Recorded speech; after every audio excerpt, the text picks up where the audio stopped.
Thank God it's Friday, we hear you say. Hello and welcome to this Friday edition of India Tonight, our show on ET Now that gives you a bird's eye view, a comprehensive perspective of the business day from a markets and economy standpoint. I'm Mishra. As Paytm struggles, so do its customers. Now, RBI has put out FAQs related to Paytm Payments Bank and extended that deadline to the 15th of March. We're going to walk you through what you need to do if you're a customer and get you some expert advice as well. Besides, our focus at the end of the trading week in the markets is on how we've done on the earnings front in the third quarter and where the opportunities are rising in the next. And talking of opportunities in the markets, what do we make of the rally we are seeing in PSU stocks? Will they rise even higher as we head into general elections? All of that is coming up on the show this evening. Let's begin with the headlines on India Tonight. The RBI has extended that deadline for Paytm Payments Bank customers to the 15th of March. On its part, Paytm says its Soundbox, its QR and other services will continue, even as it tries to forge ties with other banks. In the markets, the Nifty has gone up over a percentage point this week, closing above 22,000, outperforming other broader indices, the Auto Pack, the top sectoral gainer. N. Jayakumar of Prime Securities says that Q3 earnings were better than expected and remains positive on power and power ancillary stocks.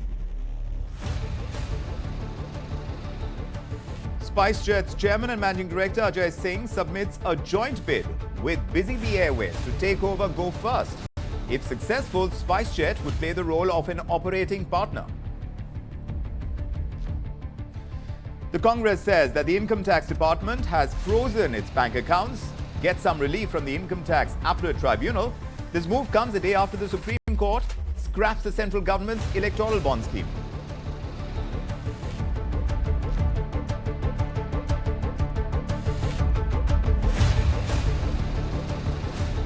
There is temporary relief coming in for Paytm and its customers as the RBI has extended that timeline for deposits. And the extension is until the 15th of March.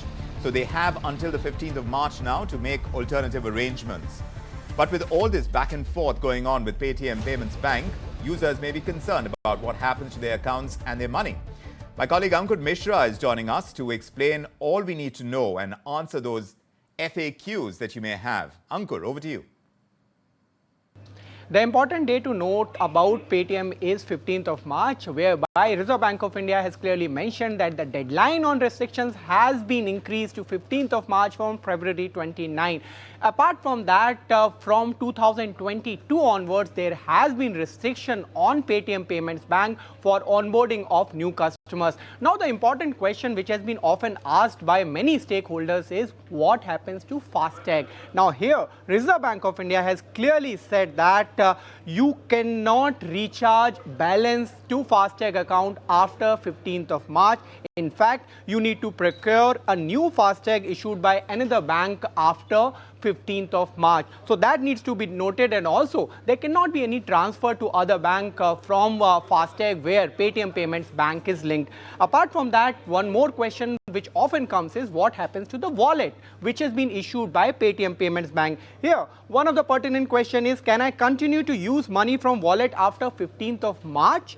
Yes, you can continue to use that money because there is no restriction on usage of money wherever there is money on wallet. The restrictions are only on deposit as well as credit transactions. There is one more question that can I top up or transfer money into this wallet after 15th of March? Here, clearly Reserve Bank of India has clarified, no, it cannot happen. There is also one question that if at all there is any refund which is pending, which may come after 15th of March, what happens there? Here, there is one relaxation which has been given by the regulator. If there is any refund which is coming after 15th of March, that can come in Paytm Payments Bank account as well. So that important clarification has been given by the regulator, but Paytm has also said that as far as the UPI services are concerned, it's Paytm Soundbox, card machine, e-nudge, autopay, all those machines, all those services will continue by Paytm, and there is no restriction on that. In fact, the company will continue to focus on the growth which it has mentioned before, and also partnering with various banks so that the services remains uninterrupted. Thanks for that, Ankur. But let's get an expert take on the FAQs that the RBI has put out and the kind of challenges that customers could face in times to come. And for that, Ashvin Parekh, Managing Partner at Ashvin Parekh Advisory Services, is joining us on the phone line. Mr. Parekh, great to have you with us this evening. How much of a reprieve is this for Paytm and Paytm customers, the extension of this deadline to the 15th of March? And what are the challenges that you perceive for those who are now using Paytm services? Sure. So, right from the very first day, I think things were very clear. I mean, the day the RBI first came out with, their order, it was very clear that they are also distinguishing between Paytm Bank, which is a bank, and the platform, the Paytm platform, which is a payments platform. Now, what happens in case of a bank is that the bank takes the responsibility of KYC.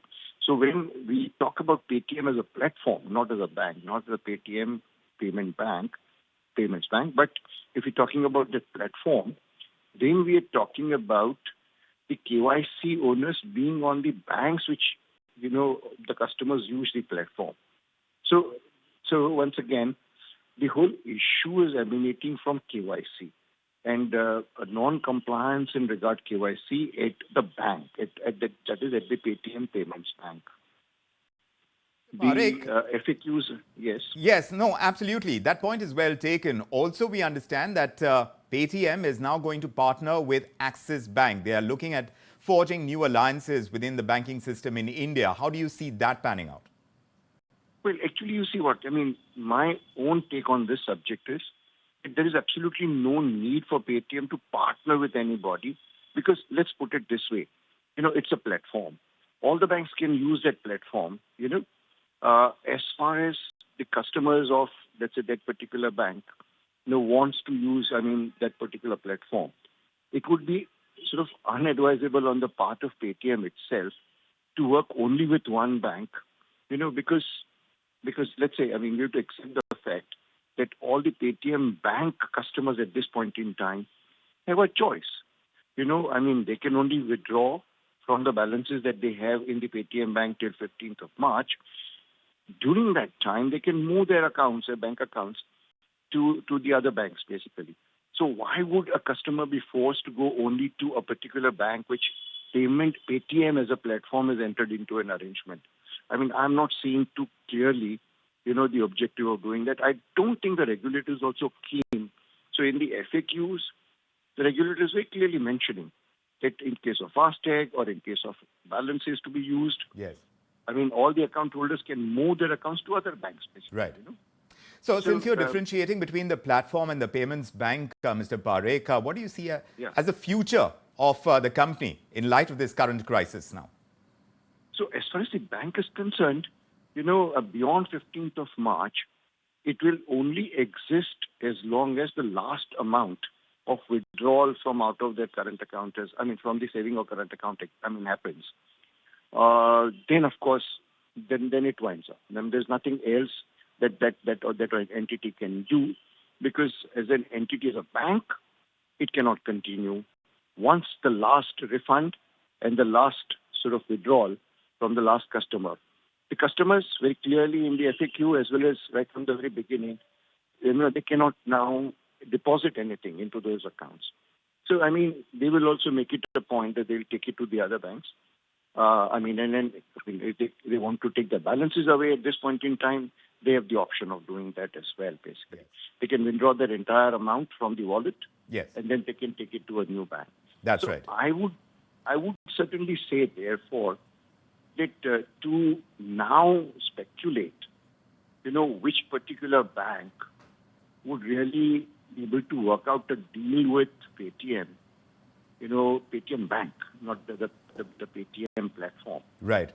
Is a little far-fetched to my mind. Sure. The FAQ is making it very clear. It's not making any reference to any particular bank. Yes. It says to other banks, basically. True. And Mr. Parekh, in this competitive landscape, which are the companies that stand to gain with Paytm likely to see an erosion in its customer base, especially when it comes to digital payments? Yeah. So once again, if you look at, let's say, Paytm Bank, for instance, then let's say their entire customer base eventually will move. I mean, before 15th of March and certainly after 15th of March for the balance withdrawal amount. They'll by then move to the other banks. Now, depending on the customer's preference, they can move their account to any other bank. And more banks are now getting listed. 32 entities have been listed for let's say, Fastech, for example. So if you're just talking about Fastech accounts, but for the other payments, it's their choice. They can move it to any other bank. So, I mean, depending on the size and the branch network and the ability on the part of these banks to acquire these customers as fast as they can, customers will move to other banks. They will, indeed. We will continue to track developments on this, Mr. Parekh. Appreciate you joining us and breaking it down for us. Thanks very much. And we will take a very